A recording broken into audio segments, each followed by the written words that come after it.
Good evening. We begin with a new I-Team investigation. It's against the law throughout the tri-state for a convicted sex offender to live within 1,000 feet of a school.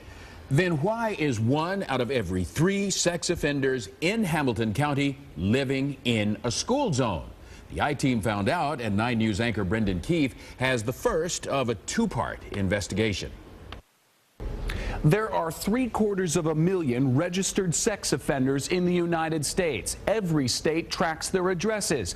All 3 states in our area go a step further with laws to keep convicted sex offenders from living within 1,000 feet of a school. But we discovered in Ohio, police cannot arrest someone for breaking that law. There are 17 sex offenders registered within 1,000 feet of the Cincinnati public school. Another 19 are living within the restricted zone around this elementary school. These aren't exceptions in Hamilton County, where a new study found 1/3 of all sex offenders living in school zones. I am shocked by those figures. Attorney General Mike DeWine has made catching sex offenders a priority for his office, which is also responsible for tracking the nearly 20,000 registered sex offenders in Ohio. Keeping sex offenders away from children. And one way we can do that is by saying they cannot be within 1,000 feet of a school. So we know where they are. Unfortunately, that doesn't prevent anything. Sheriff A.J. Rodenberg is in charge of registering sex offenders in Claremont County. He calls the Ohio law restricting where they can live window dressing. What I would equate it to is with an alcoholic telling them they can't live within 1,000 feet of a bar. Is that going to stop them from drinking? Probably not if they've got an addiction to alcohol. These people have an addiction to young children. One problem may be the law itself. In Ohio, it's civil, not criminal.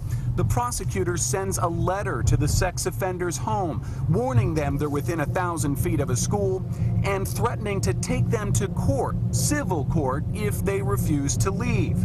You may notice I'm crossing the bridge over into Kentucky, where it is a crime for a sex offender to live within 1,000 feet of a school.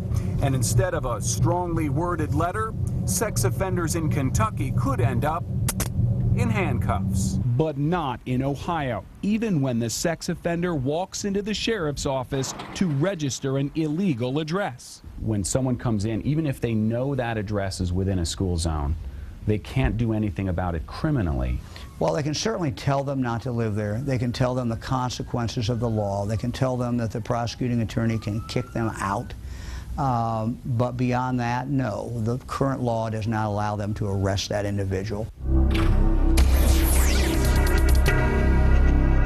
There are also exemptions in the law allowing hundreds of sex offenders to live wherever they want. In the second part of our investigation, Monday at 6, we'll show you the bedroom view one of those exempted sex offenders has of a Cincinnati elementary school. And we'll hear what can be done to fix the law in Ohio from the elected officials who have the power to change it. All right.